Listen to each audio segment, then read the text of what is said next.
2 মিনিটের নুডলসে মায়ের শতভাগ ভালোবাসা।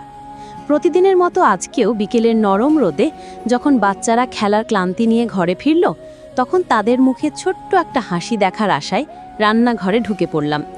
মনে হলো আজ একটা সহজ, ঝটপট কিন্তু ভালোবাসা মিশানো কিছু করি। তাই বানিয়ে ফেললাম সবার প্রিয় ম্যাগি নুডলস, একটুখানি মায়ের ছোঁয়া আর গল্প মিশিয়ে।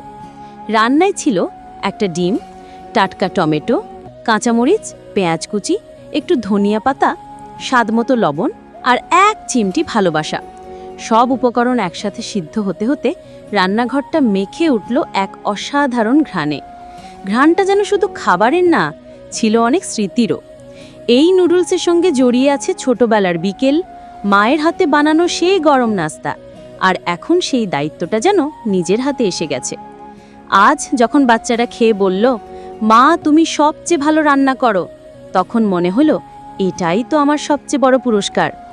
2 মিনিটে তৈরি হলেও এই নুডলসে লেগেছে আমার মনের পুরোটা সময়, ভালোবাসার গভীর ছোঁয়া। সব মাই পারেন এমন জাদু করতে, যেখানে এক চিমটি লবণেও থাকে অগাধ মমতা। বন্ধুরা, কেমন লাগলো আমার ছোট্ট বিকেলের এই গল্পটা? আপনাদের সন্তানদের জন্যেও একদিন এমন কিছু ঝটপট কিন্তু ভালোবাসা ভরা কিছু বানিয়ে দেখতে পারেন। হ্যাপি আলহামদুলিল্লাহ, এমন দিনগুলো হৃদয়ে ছুঁয়ে যায়। সবাইকে ধন্যবাদ। আমার ভিডিও যদি ভালো লাগে তাহলে সবাই সাবস্ক্রাইব করবেন, লাইক কমেন্ট দিতে ভুলবেন না।